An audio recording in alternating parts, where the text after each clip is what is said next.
Oh, right, down to the last ban. Graves, Nidalee, Rek'Sai taken off the table for Giants. Rumble still up, Lissandra still up, Jarvan still up, Na, Ahri, and Jax taken off the table for Gambit. Interesting, Nick was talking about Ahri. We know Pepanera plays it. This game, most likely going to be Kassadin, but it is a flex pick. It is a flex pick, but it's actually a first pick I like more and more. I used to think there was a lot of counters to Kassadin, but after watching 3 or 4 weeks into every single region now, we've actually seen Kassadin do really well in close to every matchup, unless he's against the likes of, let's say, a Gnar in that top lane, but he's been banned away in this game here. So I like the flex pick from Giants. Doesn't really tell too much. Kassadin fits into nearly every single comp, except for maybe a Siege comp. Yeah, we need to see how these teams decide to lock in their champions. It's the first game here in week number 4.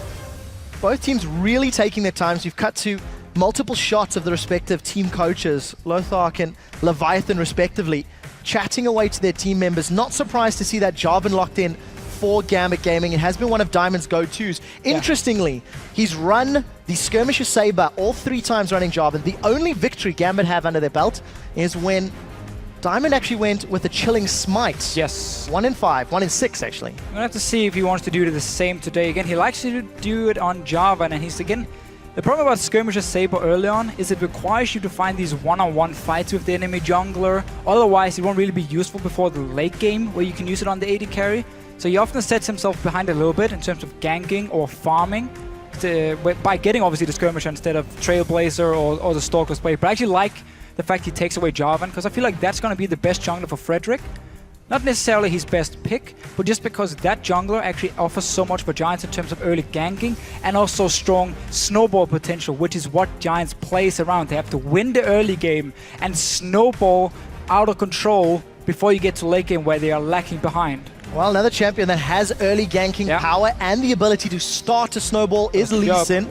Locked in there for Frederick. I'm glad you mentioned it. What we've seen Giants doing traditionally in the last few weeks is focusing for Werlip, but it's not worked out. It has not been successful with the exception of those Jax games.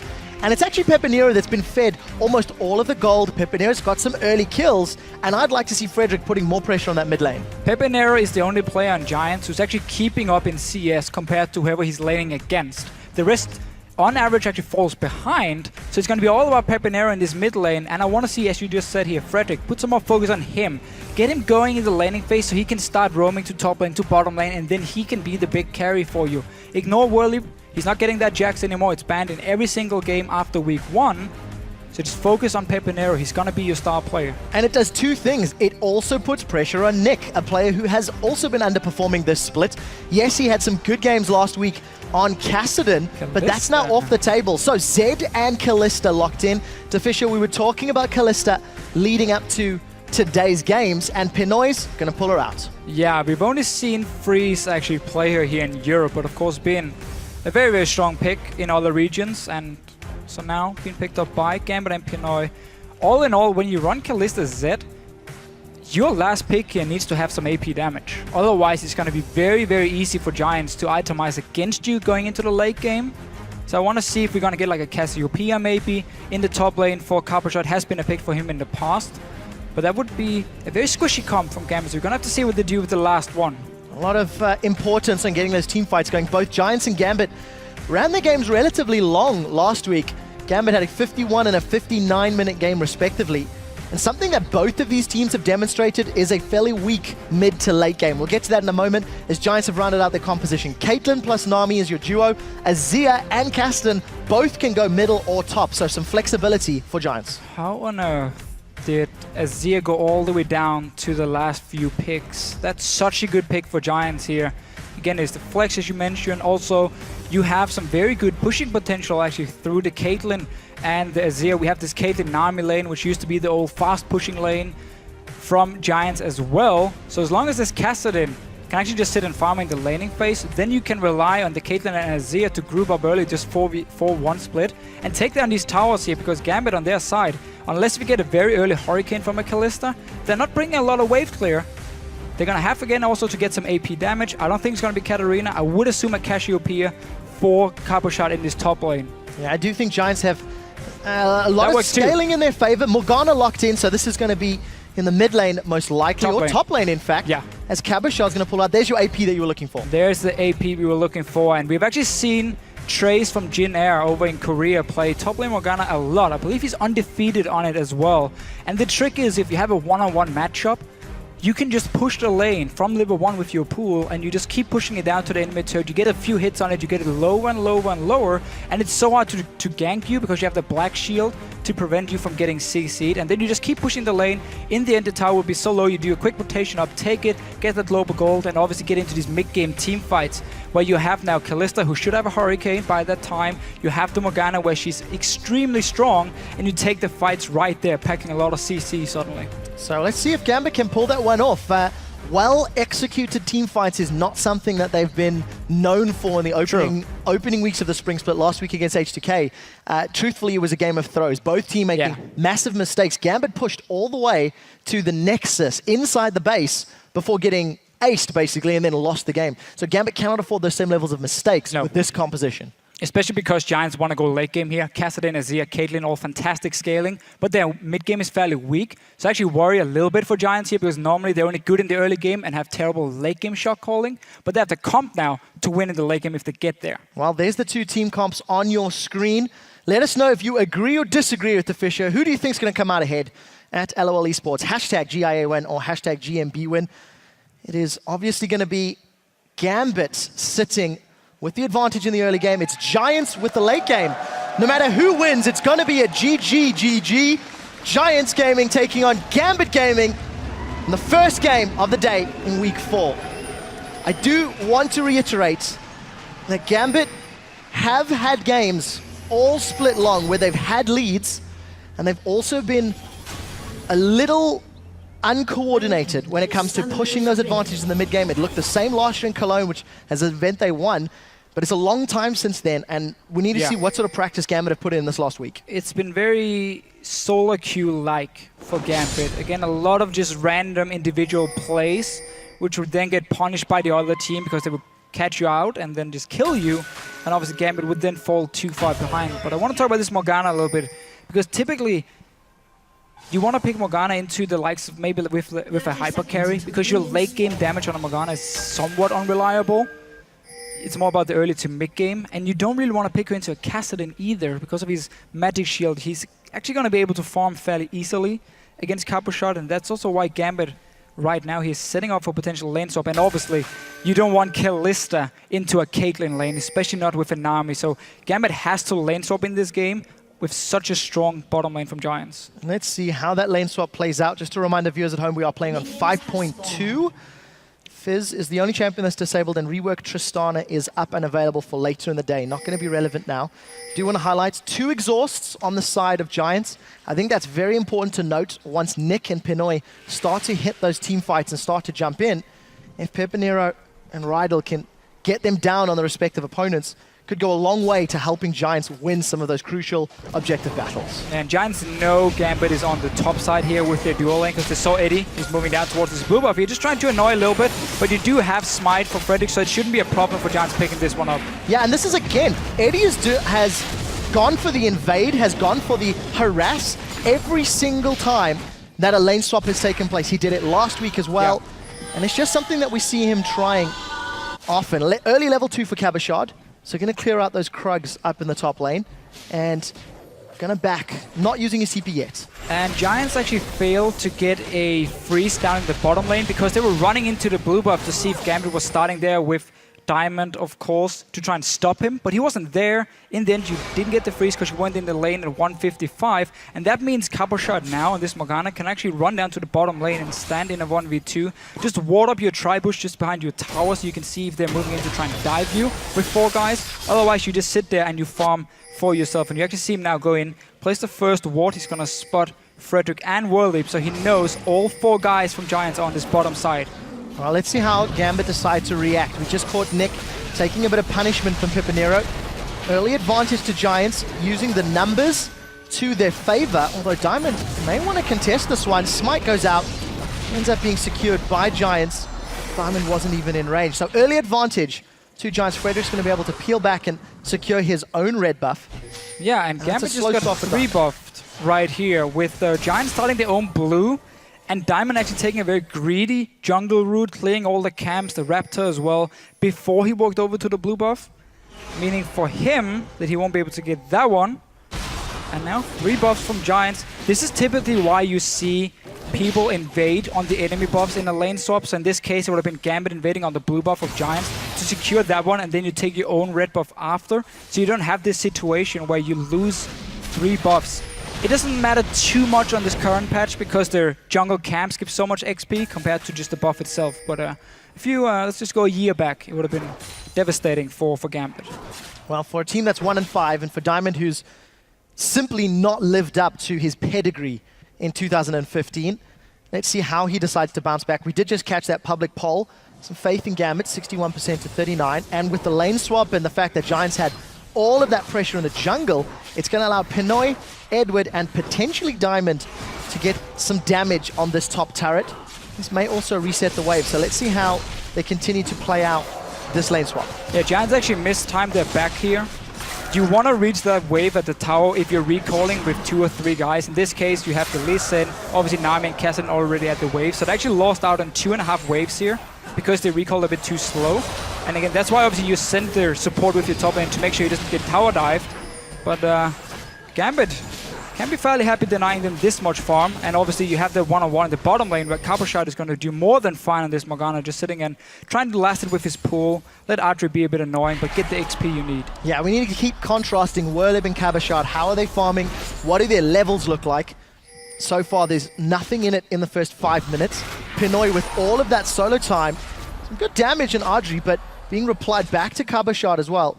Really using that range of Caitlyn to his advantage. And as we're talking about, 32 CS to the 37 of Pinoy. Pinoy walking towards that first big item spike, most likely going to be a BF sword.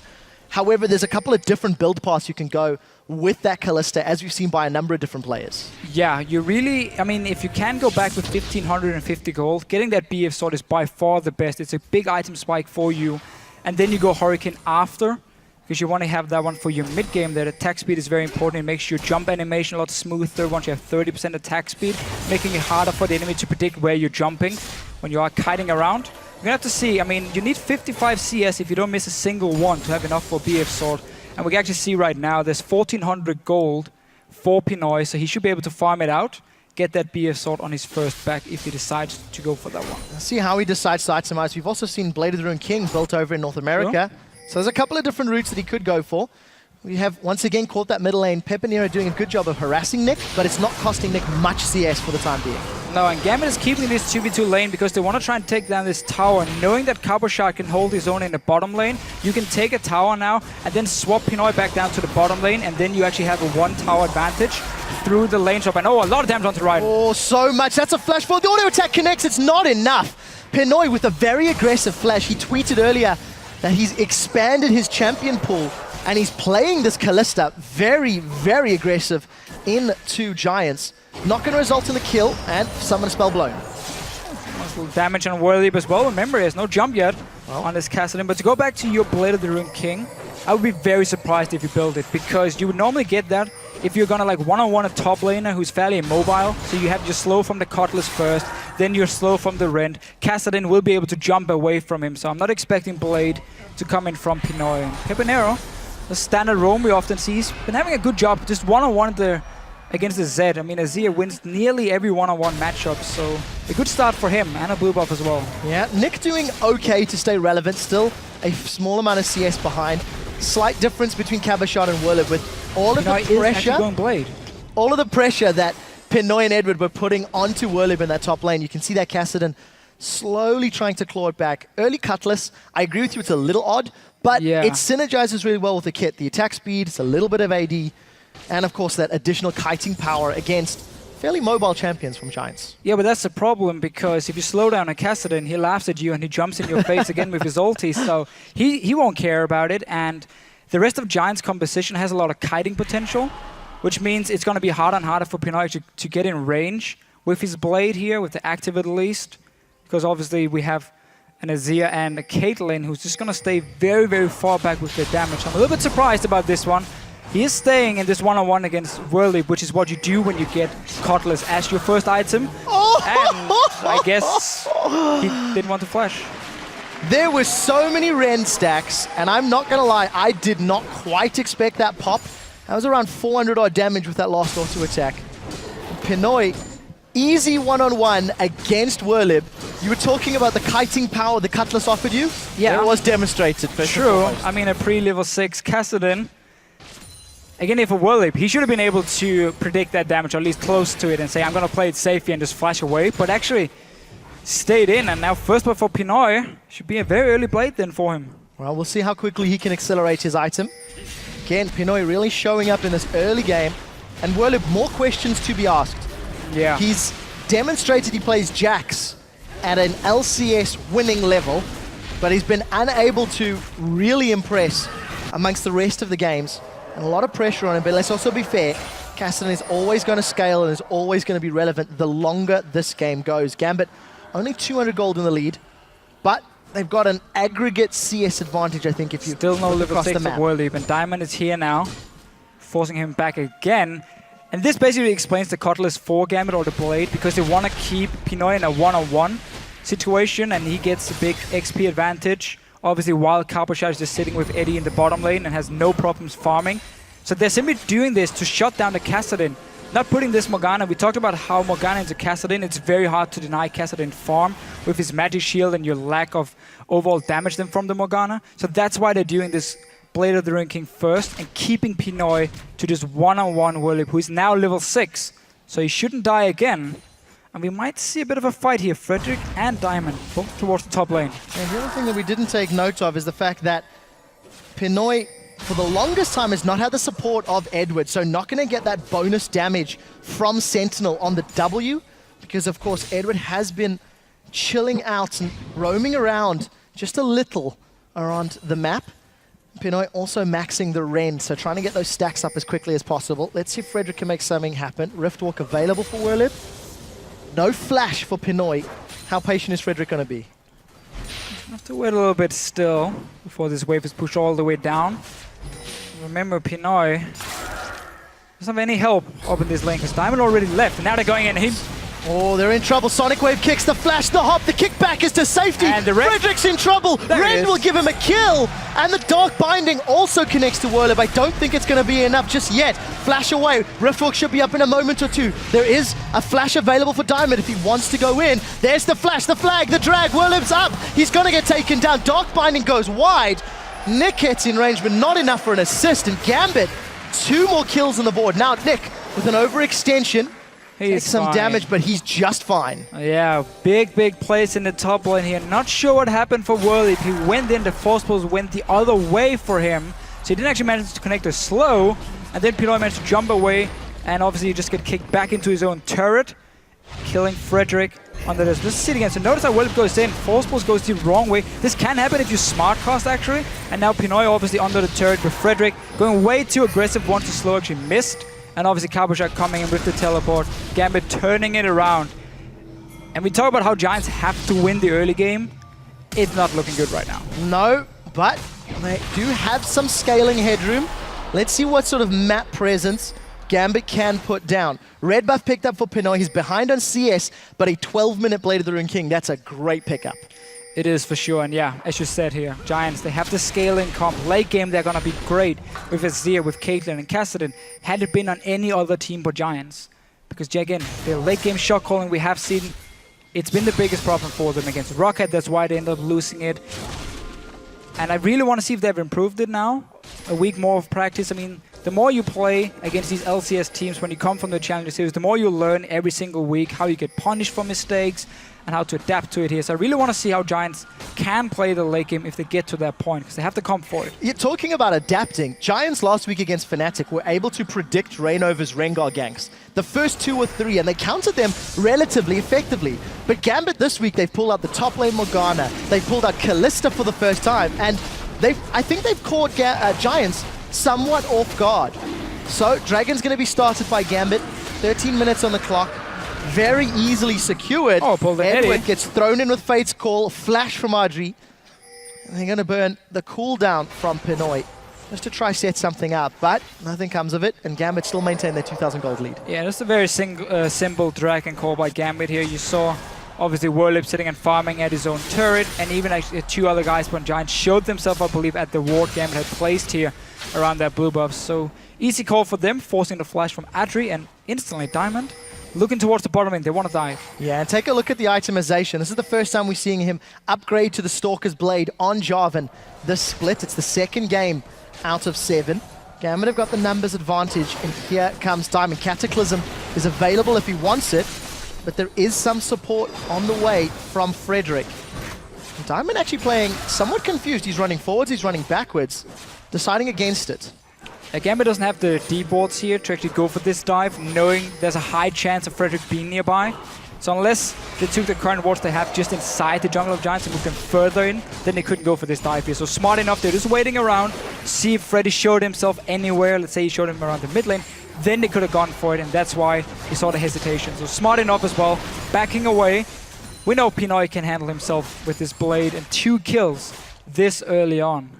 Take a look at the items completed for Gambit already. Hourglass for Cabo Shards Morgana. Blade for Pinoy, getting closer for Nick as well. So there's some very scary items completed already. And it's a smart little trick by Pinoy here. You saw the Rend stacks onto Adri, but he ran out of range. So Pinoy just hit a minion instead next to him, and then he popped the Rend, because it actually has slightly longer range, the damage you take, than the activation range from Pinoy here. So smart enough, getting a bit of poke and a tower as well for Gambit. Let's see what Eddie can do. Flash, Death Sentence connects, he predicts Adri's movement. The box goes down and Adri's caught out of place. A relatively easy kill for Pinoy and Edward.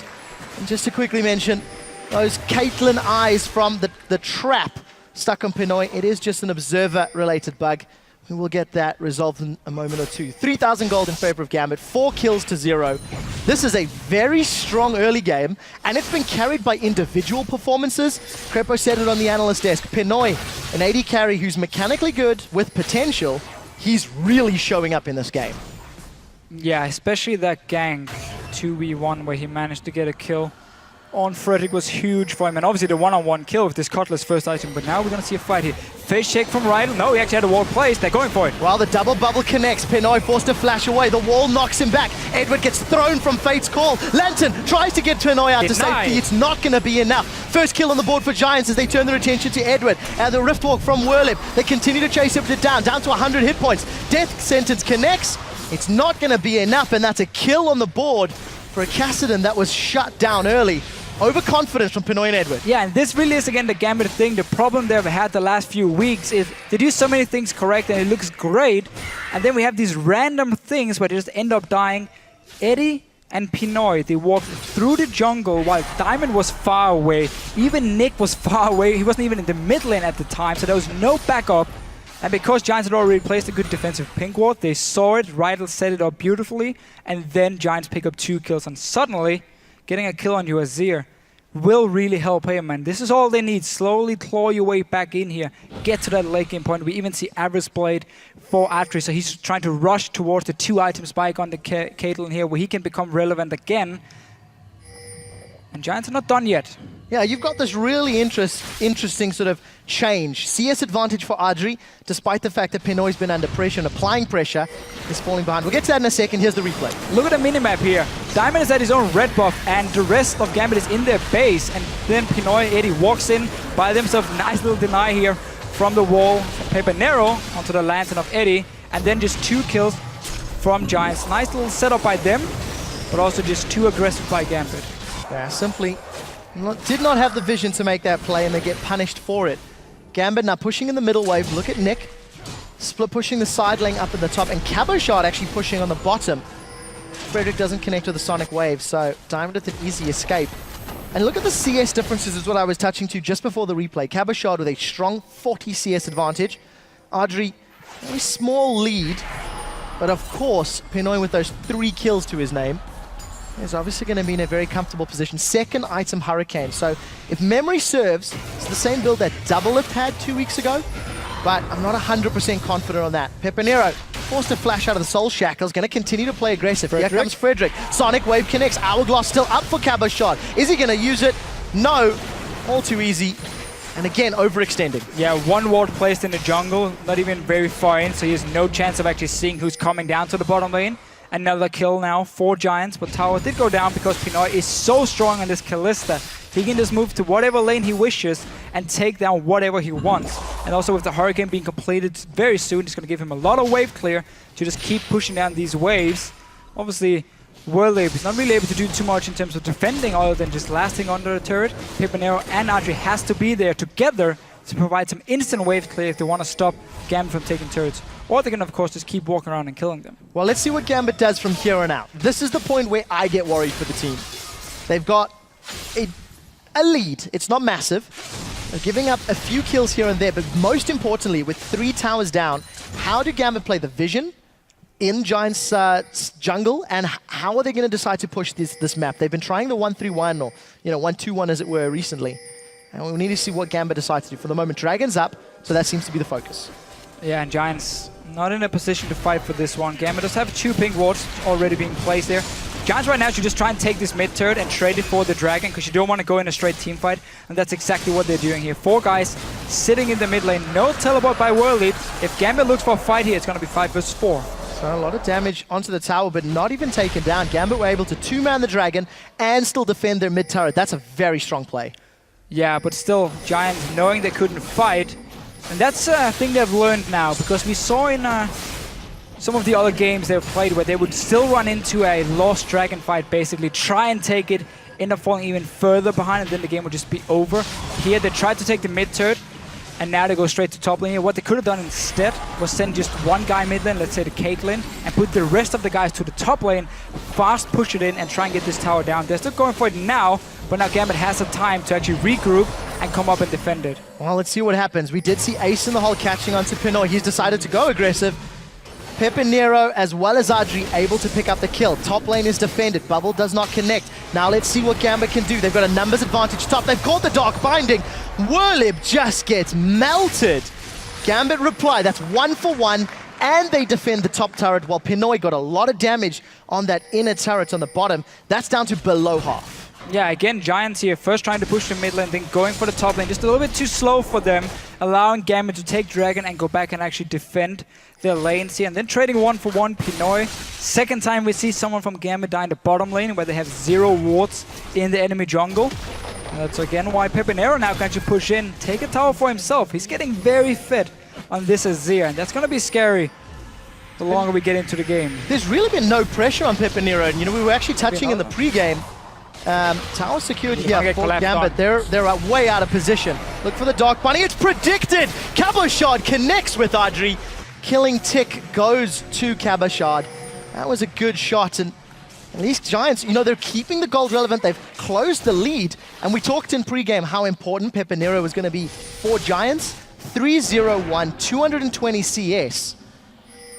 He has the potential to swing team fights. Strong words of the potential here for Pepinero.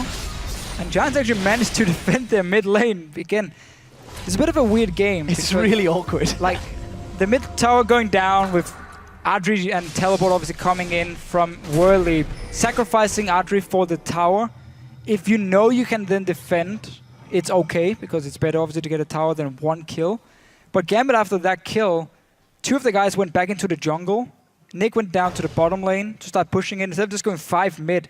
With Adri being dead, that's most of the wave clear from Giants, at least the instant one. Try and force down that tower here, push your lead. You had no reason to not punish Giants for making a very greedy play in the mid lane. Well, unfortunately, Gambit may not always be aware of when they can push their lead. This is a primary example of one of those scenarios. They do regain that small gold buff that they have. We haven't touched on the items in just in a little while. Diamond working towards that Aegis as his second item against all of the AP from Kassadin and Azir. I think that's particularly smart. Hurricane was completed by Pinoy. Adri's hit his 2-item spike as well with Shiv plus Eye-Edge. Still no Greaves, so we most likely are not going to be seeing Giants pushing too far. Except Whirlib, he's been caught out of position. He goes straight into everybody from Gambit. He hops over the wall twice and gets dropped by Pinoy once more. Yeah, and Pepinero is forced to sit in this bottom lane defending against Nick. He's the only guy who can really hold him off here with the Outlast already completed, sorry. So Gambit can actually put some pressure on this Baron. force Giants to come in and check them, like they do right here, and get another kill. Death Sentence not. connect. Now it's Frederick's turn to hop over the wall. He seems to be able to get away. We do see Nick split pushing in the bottom lane. Frederick thinking about a steal, but Pinoy, with all of that Ren damage, will easily be able to secure it. Exactly. That's why Gambit can actually go for this Baron and just have Pinoy stack it up and destroy it again. It's like 1,001, maybe 2,000. Oh, not again. Is this really number 3? It's going to be the third this one. This time Sonic Wave came in. Gambit still staying around. Frederick. Oh, Frederick, he dodges one bullet, only to say, yeah, sorry Straight guys, Baron now. I'll give you another one. Giants give up another kill in the pit. Gambit are going to be able to secure this Baron unless a godlike defense from Whirlip comes into play. Let's see if they peel. Yeah, keep in mind there's not too much armor on Gambit, so they're taking a lot of damage here from this Baron. And that's why they're now forced to back away as soon as Giants made a move. But there was quite a lot of kills being picked up. And Nick got a lot of damage on the bot lane turret as well. So Gambit for now, finally actually staying together, not being caught out by Giants, and randomly give up some kills. Ironically, it's Giants that's doing that. Frederick manages to sidestep the death sentence, only to walk into a Jarvan flag and drag. Yeah. Yes, it didn't result in anything further. Gambit did not manage to secure the Baron, but they're giving more gold, they're giving more kills over to Gambit. It was a bit of a tough situation. You almost had to do it. I mean, you need to go and see if they're starting it, because again, you know the Kalista can use her rend on it and just destroy it in the very end if she's just left to hit it here. So he actually made the right call. It was just, yeah, you know, you have to die for it because, again, you're falling behind already. And actually, look at the side of Giants. No boots, as you mentioned earlier, for the Caitlyn. No boots on Azir either. So not looking towards any mobility, just want to rush straight for their items, the core items. Want to try and like get to this 3-item spike on both the carries before they put any focus on mobility. So it means in a potential team fight, Caboshot, if he flashes onto them, he'll be able to follow them with his ulti very, very easily and just stun them, win the fight for Gambit. Yeah, and Gambit are one dragon buff away from the mobility. That's also going to give them more tools, but we knew Giants were looking to late game. We knew Giants were looking to scale. Their composition signaled that. Kassadin, Azir, and Caitlyn. But the scary thing is, they're now giving up 3 dragon buffs, 2,000 gold down. They're not as far behind as you might think for this stage in the game.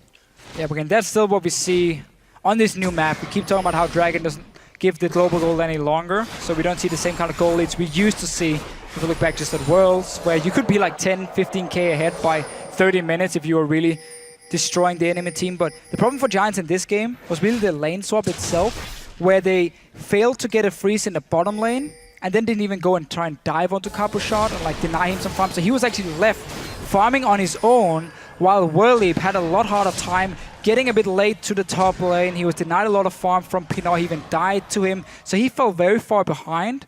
And you kind of lost the whole Caitlyn advantage, because when you play Caitlyn, you have to win the laning phase. That's why she's so strong. And then obviously the late game points. So because the lane swap was swapped around and Gambit actually won it, it really meant the Caitlyn pick didn't pay off, at least not for now. And obviously the Kassadin got set further behind than he should have. So we need to see how Giants play this late game. You've touched on the early game, the laning phase, and we've touched on the fact that Gambit maintain a lead. But Gambit gave up their lead last week when they were playing against H2K. They also earned up a lead, and really Gambit were only able to win team fights that H2K made mistakes in. Giants, in a similar vein, were even with Roccat at around the 25-minute mark. About 1,000 golds separated the teams, and it was dragon fights that lost the game for Giants. We've hit this point where one cataclysmic battle will determine a Baron, will determine inner turrets, and all of that map pressure. So no room for error for either of these teams. No rooms at all, especially again, because you're playing to avoid the last place in the LCS. Giants obviously been losing 4 games in a row now. Slowly MYM and Gambit getting closer and closer, 1-on-5 both teams. It's going to be huge for Gambit to take this win here. And again, still no boots for Atri. Going for another PF source again. He wants that 3-item spike before he goes into any mobility, because that's where he can start becoming strong and actually useful in team fights. Yeah, and interesting to see that it's a BF sword instead of the likes of a Last Whisper. Albeit there's not a massive amount of armor along the Gambit side. This is fine, yeah. Fairly smart itemization. Going BT, and that's good. Giants still happy to farm, still happy to play slow. I do want to echo the sentiment you just mentioned, Officio. If Giants lose this game, they will be tied with Gambit at 2 wins and 5 losses down at the bottom of the table. But we're a long way away from that. Both teams playing very passive, playing very safe. Nick toying with the idea of a rush. Keep in mind, Hourglass and a fully stacked rod for Werlib. Tools are there for Werlib to survive, and he's got Flash. Let's see what Nick can do. I think he's 3 levels above him, so he's just going to go in first. Notice what Nick did here. He didn't pop his ulti instantly. He went in with a few auto attacks. You can even use your blade active, and then you can force Werlib to either use his Hourglass too early and then ult him after, or just force him to flash away like Nick did here for himself. I'm looking at the build here from Capuchard, and he's going like full AP, so full mid-game snowball. I want as much damage as possible. So he's actually sacrificing cooldown reduction, which you normally see as a very, very strong stat on Morgana, because the more bindings you can land in a fight here. Obviously, the Black Shield coming in as well, going to be huge on Pinoy to just make him unkillable for Giants. So sacrificing the cooldown reduction to go for as much AP as possible on the Morgana here. Wouldn't be surprised to see some cooldown reduction coming in later, though, from Capuchard. So the option is available. You do see, as we've mentioned, still no boots for Adri, no upgrade for Pepinero. Playing the farm game, they're falling slightly further behind, 3,000 gold. Dragon's going to be up in 2 minutes. Vision, sorely lacking actually for Gambit. They don't really have deep wards in Giants jungle to play aggressively. And it just feels like Gambit are happy to keep biding their time until the next objective. I think Gambit realized they were being caught out a bit too much and said, we already have all the dragons. We have the goal lead. We can just wait for this 5th dragon. It's not going to be too much time for Giants to scale up, and that's why they're just staying back and playing it extremely safe. But they got to secure that 5th dragon then when it spawns, and then start closing out the game. Otherwise, we're getting very, very close to this late game point of Giants. And honestly, that might end up biting Gambit in the butt. So teleport is available for Werlib. He's in the bottom lane. Gambit have got positioning to get some damage on this inner turret, but Giants have actually managed to make it back in time. You see the locket thrown down there from Diamond, and Nick, he's backed away. So a few auto attacks from Gambit. Nothing further secured. And just this stalemate continues to grow. 1 minute before Dragon, look at the vision. Neither team has got real control of the pit, and it feels like Giants are more invested in this next engage. Yeah, definitely looking a lot stronger. No BT yet, though, completed for Adri on his side. And no wards being placed by Giants yet, so they might end up actually face-checking onto Gambit. What we can do, if you are this far behind and you don't feel like you have to fight yet, because getting the 4th dragon, yes, okay, you have the ticking time bomb thing, but you can still wait for next one.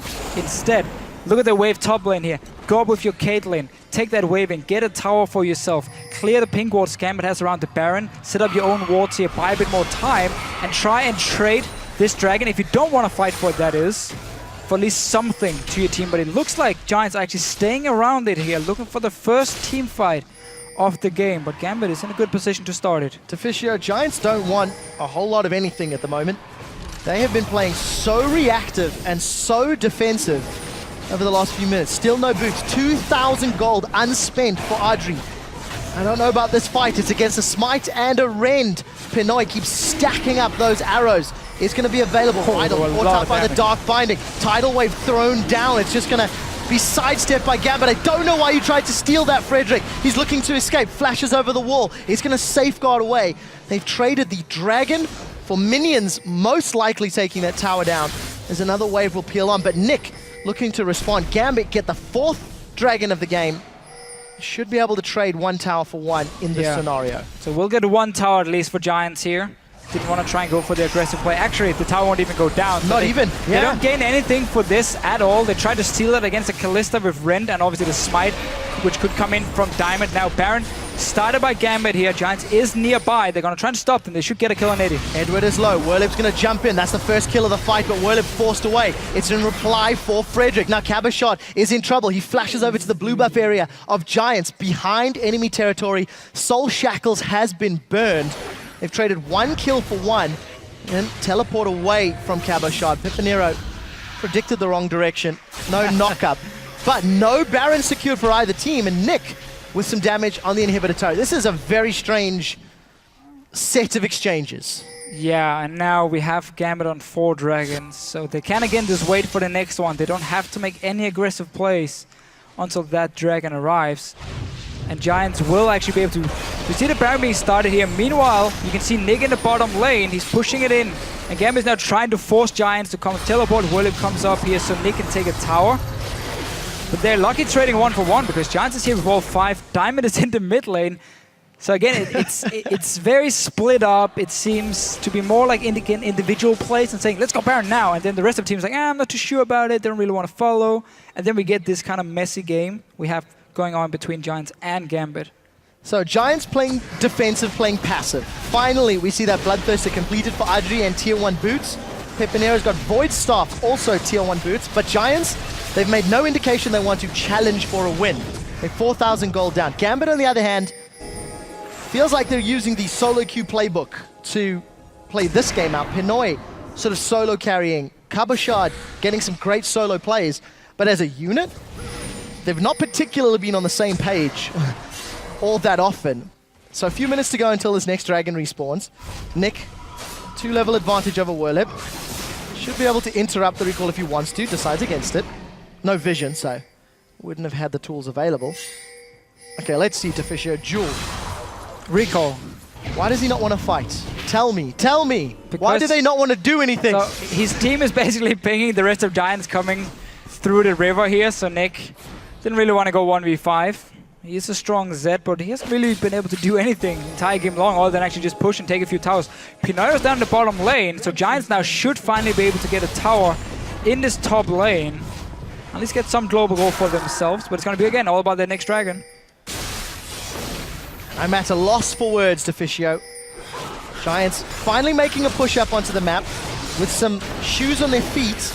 They might want to make some aggressive plays. Gambit pushing in the mid lane. Giants pushing in the top lane. We have the makings of a base race.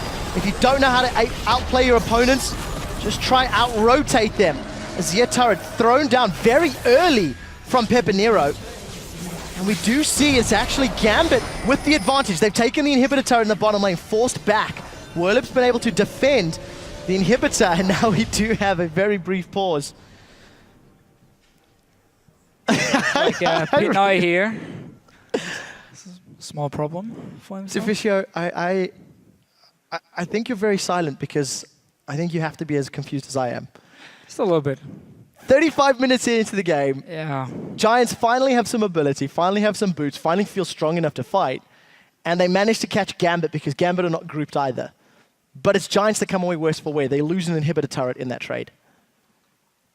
Yeah, and I mean, again, for Giants in this game, it's just been falling behind in the lane swap and then basically just waiting to lose in some way. It's a bit harsh to say, but they haven't tried to make any plays around the map other than picking off Gambit a few times in the early game to kind of come back in this game here. And instead of just been happy sitting and farming and let Gambit pick up the dragons. That might become the big problem now when the next one spawns. Yep. If Giants isn't there in time to ward that one up correctly so you can set up this Azir and Caitlyn to stand back, kite a little bit, use the long range you have to win that fight, then Gambit will pick up that dragon and should be able to close out the game with the buff because Baron is going to go down right after and then suddenly you have this Gambit team on steroids who's just going to roll over you. Yeah, this is something that we haven't seen too... Well, actually, this is what we were expecting, really, from the game. Gambit have the ability to get a lead early, but not particularly strong at pushing their advantage, not particularly strong at using it to their lead. The last 15, 20 minutes, they've been caught out. They've been solo. Giants, on the other hand, as you mentioned, maybe not waiting to lose, just maybe not playing to win. It's not been a proactive play style. It has been reactive. It's been defensive. I think they're so invested in late game, they just forgot everything else. Completely. Screw the first 30 minutes. We'll just chill, take our time, stay on our side of the jungle. I don't like water, don't like the river, so just don't go there. And that's how we find ourselves. The worst thing is, it might actually end up working for them. Because now we are the late game. Yep. As long as they can win that next dragon fight, it might actually end up being okay for Giants. And we're going to have this situation where a team should have been able to close out 5, 10 minutes ago maybe, at least so, push it even harder. And they haven't. They're just The Dragon fight, caught out. the Dragon fight that cost Giants last week against Roccat was around 25, 26 minutes. Yeah. This time it might be 37, 38 minutes, but it's going to be a similar scenario. One big team fight, and with exposed bases now, one down to inhibitor turret, one exposed inhibitor, it's scary. You can see on the scoreboard just below you, 2 upgraded greater stealth totems. We've not seen too many of them, despite the fact that I think we were maybe, we thought we might see more of them once they were patched in 5.2. Wards available for Gambit, but they're not using it effectively. I mean, all they've been doing for the last... what they've been doing for the last 5 minutes around Baron has been okay, because they've been like baiting out the Baron, got a few kills from it. The problem is as soon as Giants were like, okay, we're just not going to care, we're just going to go in and like just slowly push away, Gambit just completely gave it up, went back to their own base. So yeah, they haven't been using their wards correctly. We've seen many, many times where Gambit were pushing a side lane, didn't have a single ward in the enemy jungle, again got caught out and died, delayed everything. It's the exact same thing we saw last week from them. I'm surprised, because it should be easy enough as a team just to have your mindset saying, okay, buy more wards, we have to play more careful, we have to again get on these deep wards when we have the lead, so we don't end up falling behind or at least delaying the game for such a long time. All right, so guys, the refs are on stage. They're busy investigating a problem with Pinoy regarding some damage dealt in-game. His client is busy being restarted, so while they're investigating that, we'll keep chatting about the game just a little bit. I think everybody's feeling the awkwardness a little bit, the patient, the passive play. And I think it is also a testament of where these teams find themselves in the table. They're both down, potentially being in that position where they are number 10. Number 10th team auto-relegated at the end of the split. And next week is the halfway point. Next week, at the end of Thursday, 50% of the games have been played.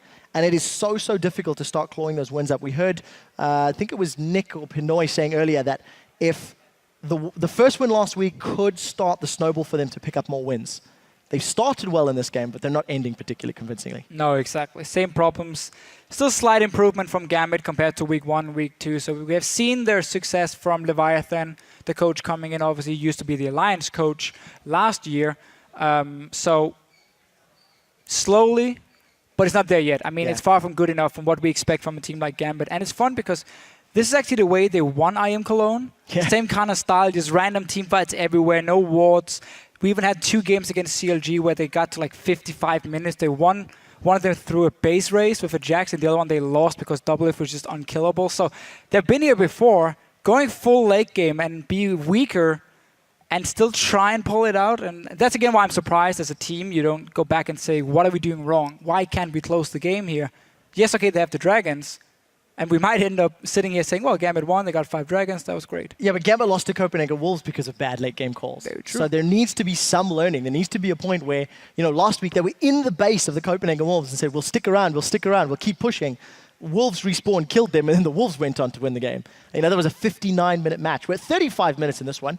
So the potential for Epic is in there. I do think Pinoy has to be called out. His Kallista's been phenomenal. He's got a bunch of solo kills. Mechanically, he's doing the right things. And it does look like we're back in game. So with some luck, everything's been resolved. And we do find ourselves with that exposed inhibitor. Hey, what's up, guys? Just need to see us one moment left. All right, so this one again, you mentioned the greatest stealth totems coming in. And that's again, so Diamond actually didn't go for Sidestone because he wasn't going to go for that stealth totem. But we're just going to see Giants now start the Baron. Pinoy and Diamond are very far away. Giants just got a free Baron. So, Giants, after losing an inhibitor turret and securing a top inner turret, now have the tools they need to push the map. They have not done it Dragon at all. in 130 as well. Baron buff Giants. Death cap should be completed for the Kassadin as well before this fight. QSS coming in for Atri, so Nick can't go for him any longer. He can't go for Kassadin, he cannot go for the Azir either with the hourglasses, meaning there's very few targets now for Nick in this late game team fight. So Giants should go push up these waves here and be ready for this Dragon. Get a few pink wards. Sell that Dorn's Blade as well on your AD carry. You're going to need that pink ward now for this next Dragon team fight. Get the vision around it and take that Dragon away from Gambit, and suddenly you're actually looking like you're going to win this game. So, Deficio with Baron buff, and you said that very passive, not playing to win, but playing to not lose. Let's see if it's going to be enough for Giants to take on Gambit. 1 minute, less than a minute before that dragon spawns. Not a lot of vision being placed down here from the side of Giants, but they've managed to push the wave up middle, which should allow them to close onto that dragon when it spawns up. And we'll see if they've got the timing. Look at their damage already now. Already, maybe 40 minutes in, but look at the damage from a late game Azir onto Eddie here. 2 hits from the soldier. Oh, whoa, Pinoy as well dropping down. Pinoy zoned away. He does have Bloodthirster, but not a lot of minions to heal off. And with that Baron buffed Siege minion, Giants are going to take another turret. This is the second inner turret in a few minutes. And they're going to get their first touch of the dragon. Look at Diamond here. He's going to try and steal it. There's 1 pink ward for Rydal to try and deny vision in the dragon pit itself from Diamond here, but he can obviously put down the flag and then try and jump in to take it. He's going in. Oh, he didn't get it. Does not manage to pick it up. Flashes out of the pit. Now we see Diamond is out of position if Giants were to push down a turret. Frederick chasing onto Diamond. He follows after the flag and drag. Manages to get the slow out from the Tempest and the Cripple. But now it's Giants that are split up. They're pushing the bottom wave. Massive amount of Gambit minions, both top and bottom lane, pushing towards Giants. And Giants using the last minutes of their Baron buff to make a play. Willip was thinking about the recall, decides against it. There's those Gambit minions we were talking about. Willip has to go back here because Nick is pushing down on Zed, but Willip does have teleport, so they can push into this bottom lane here with the 4 guys, and knowing that he can join in as well. He's back in the base now, defending it, but Nick will be able to get a tower to go with the minions. And now, Giants pushing up. You got the 6% AP and AD, and you denied the 5th dragon from Gambit, the one they've been waiting for all game long. Baron buff is about to time out.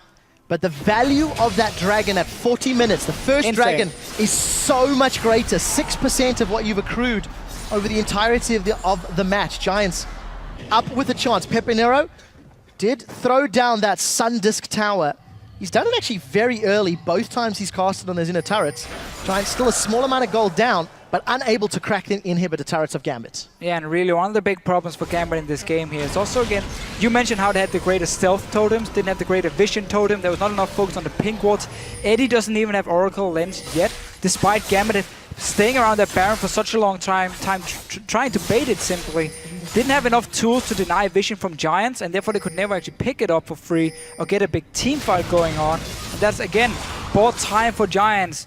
We are at the late game stage now. The Caitlyn suddenly is useful after her failed laning phase due to the lane swap, and obviously the Azir has been a big deal entire game long from Pepinero, and he's looking great now. Yeah, but it doesn't matter if you have something useful if you don't use it. You know, Giants, they now have all of the tools. They had the Baron buff, they took turrets, they took a dragon.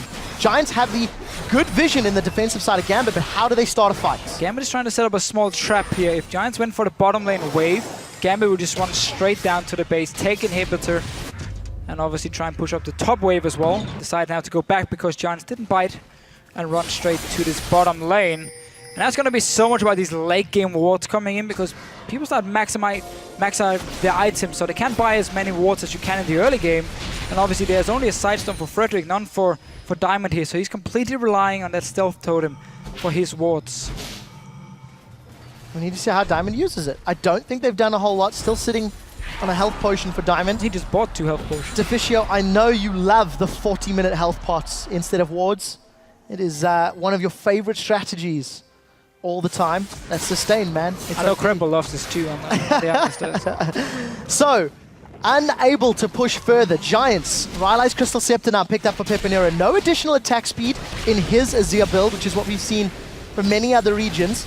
Going to be looking straight for that AP damage, for some burst up front as opposed to multiple auto attacks. And Giants, they need to make a play. Giants need to push their advantage. Use the scaling to their favor. They've hit massive, massive item, spikes and build plateaus, but they haven't made a play as a unit. Gambit have been scattered, but proactive, and Giants still super defensive. Maybe it's going to need 5 dragons for Giants. Yeah, well, the last 5 minutes at least for Giants have actually been pretty good. Getting their first dragon, getting the Baron, obviously they cleared out all the outer turrets from Gambit as well. Still risky because you have the 4 dragons on Gambit, so you can never afford giving up a dragon. You can't trade it for the Baron. etc. But I like what Giants is doing now. Set up around it here. You have a lot of ping wards placed already. Oracle Lens already completed for Rydell as well. Force Gambit into a 5 versus 5 team fight where you control the area, you control the ground. And then just see how Nick tries to go for a target and laugh at him when you QSS or outlast it and he won't be able to pick up a kill. But we're going to have to see how Giants actually want to lock down Pinoy. Because there's no real hard CC straight onto him.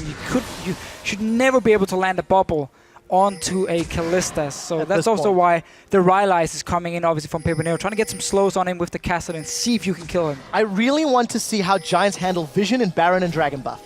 With the fact that Gambit, 5 dragons, and that's nearly a game-ending buff. Or if Giants get their second dragon, but Gambit get a Baron, that could also be the tools that they need. Giants may have the opportunity to flank Gambit. Gambit are committing to this one. They're pushing down the lane. Ace in the hole is going to shred Edward's HP. Gambit a little split. Diamond not with his team. He's on the sidelines, looking to get a good Cataclysm. The inhibitor is secured from Gambit. This is going to allow them some pressure on the map. And still unable to find a fight. Whirlip gets the force pulse down. Gambit on the retreat.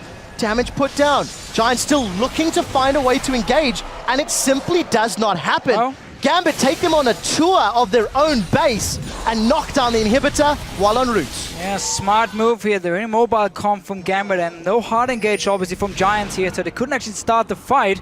They tried to, but instead Gambit with the inhibitor and staying around his bottom lane, trying to remove all the focus from Baron and Dragon and try and get these inhibitors down. And look how effective Gambit are when they group up as 5 and actually try to make a team decision. Frederick caught by a death sentence. Edward decides against following in. 10 seconds before Dragon. Baron is up, and there are super minions in the middle lane. Gambit have arrested control of the map and of the game, and Giants need to find a window of opportunity. They know they have to fight for this one here. Oh, and they go to Pepinero. Let's see what he can do. A lot of damage down. Ignite burns out. Death sentence was held onto by Nick. Dragon being secured here from Gambit with Rend and Smite. Dragon number 5 secured, and it was Nick from the side that allowed that to happen. Yeah, got a good flank onto Pepinero. Didn't use his ulti, just poked him down a little bit. Forced him then to back away. Baron as well now, about to be started by Gambit. Only a few ping wards around it they can clear. And Giants once again forced into a very, very bad situation where they have to try and fight. Azir is simply not there. 4 members of Giants trying to come in. Frederick's been caught. Whirlip decides to engage on the sideline. Soul Shackle's already burned. His Cabashot flashes forward. Baron secured by Gambit as they take down Frederick. Now Pepinero hooked by the death sentence. Hourglass is available for Pepe, but he's holding on to it. Audrey doing the best he can to put damage down, but it's a 2-for-1 trade. Not over yet as Diamond continues to look for targets. Teleport comes up from Cabashot, and he throws the Dark Binding way wide. Gambit get 5th Dragon, Baron, a few kills, and looking to push the base. Yeah, Baron buffed. You have the 5th Dragon wave pushing in as well for them. They're going to go straight for this tower. All the carries, though, are still alive from Giants. Trying to do the best to defend against Gambit here. Oh, this is going to be really difficult. Diamond, as the team player, blocks that ace in the hole. This is going to be a 4v3 at best, but look at the damage onto Whirlip. Pinoy is destroying him. Minions in the top lane pushing against Gambit, and Pepinero is the safe wave clear with those soldiers. They defend the Baron buff minions from Gambit, but Nick is going to empower them in the mid lane, and look at the damage top. Losing some HP on that tower. They're going back now. Knowing that the minions wouldn't really be able to take it down in time, and you have the power of recall as well from the Baron here. So suddenly Gambit, where we mentioned how even though Giants would be stronger in a straight up fight, you've fallen so far behind, there's always the risk of the 5th Dragon, open inhibitor as well. And Gambit actually made a very good late game call here, rushing straight down for that one, take Dragon, take Baron, managed to clear everything on the map. So well played by Gambit. Now they're showing some coordination. And once again, they're staying grouped up. Cabashot does not have teleports. He's a little far away from his team, so Gambit wisely back away from that last push. I think for Gambit, they need to find a way to get rid of Pepinero in these base defense situations. At this stage, and with all of the AP that Pepe's got built up, even Baron-empowered minions are simply not enough. Baron is slowly wearing off for Gambit. Taking a look at the time really quickly. Yeah, Baron about a minute left. Dragon's going to time out in the next 30-odd seconds. Werlip does get caught out. He's been chilling Smite. Hourglass is out. Eddie, he winds up, he connects. Death Sentence holds Werlip in place. One of the carries is down. Remember, Cabo Shot and Pinoy are not there. What can Giants do in reply? Frederick gets flayed backwards. Ace in the hole's not enough to kill him, but there's the soldiers. Emperor's Divide was not used from Giants, and Gambit managed to get out after securing a kill. Pinoy's also joined the fight. Baron still ticking for a few seconds longer. Gambit 5-on-4, a minute before Werlip's back up. Yeah, Diamond had to go back to base, however, he was fairly low from that last low fight, and now Gambit want to play it very safe and have all 5 guys there before they really go for anything too aggressive. Just get a few hits on the turret. You have the BT shield, and Frederick dropping low. So much damage. Soul Shackles was blown for that one. Fate's Call still available if Pinoy wants to lob his buddies into the Giants. Tower has been defended for the time being. Dark Binding not far enough. Edward doesn't connect either, but Gambit secured the inhibitor turret. Pipinero stepped away for a second, and that means the objective is secured. The super minions almost on the Nexus now for Giants, as that inhibitor has just respawned. Gambit, 2 open objectives to push down. All 5 members available. Tidal Wave is up for Idle if they want to throw it out. Gambit, however, going to secure the middle inhibitor. Most likely back away. Again, can make some better calls here in the late game. Can also go for the next dragon once it actually spawns. But the side waves pushing. And suddenly Giants getting denied that potential team fight they really wanted here in the late game. But remember, they don't have any real engage on their side. I mean, it's going to be about Werlip jumping in, landing a slow, and that's how you're looking to start a fight. And that's again why Gambit actually can avoid them now and just dance around Giants on the map, get all these objectives down. And suddenly, back in the driving seat. Yeah, and that's definitely something I think we didn't actually hit on in Picks and Bans, is the fact that Giants Team Combat had this scaling, it had these weak lanes, but they've got no tools outside of a bubble or a tidal wave to really lock down Gambit. And with the the Black Shield, the Shadows, the hop, skips, and jumps from Pinoy, and even Jarvan being so mobile, it is quite difficult for that to happen. You look down the CS, 320, 350, 480, 430. Everybody's hit their mega late game states. And Gambit, I think wisely, are playing defensive in the base. We keep saying this, at least I am. Last week, Gambit lost a game when they were inside the base of their opponents. They definitely do not want to repeat that again. Nick split pushing top, Gambit setting up for their Dragon number 6. Yeah, again, Gambit is playing it really smart in this late game. For all the mistakes they've made earlier, we gotta give them full credit now for the way they're securing all objectives. Oh, they caught Audrey. Diamond was trying to zone him away. No other support. Now it's Diamond the one that's in trouble. Rend goes out and Dark Binding. Flash forward. Soul Shackles picks up 1. Now Nick looking to jump in. He's got some AoE on 3. Emperor's Divide's going to split Gambit away as Nick gets popped from GA, but he's taken down Rydell in the process. Edward, where is the Death Sentence? Is it ready? No, it is not. Lantern pulls him backwards. A 3 for GA. And Gambit have got the numbers to finish this game. Yeah, pushing straight in. You have Super Minion coming as well here. This should be the win for Gambit. They'll be able to connect. Audrey gets caught out. Edward in the house. Audrey forced away. Gambit are sticking onto the Nexus turrets. Werlip's doing the best he can to put damage out, but look at the burst from Pinoy. Gonna get some healing up and down. Audrey's gonna get taken out. Gambit secure the win after 50 minutes.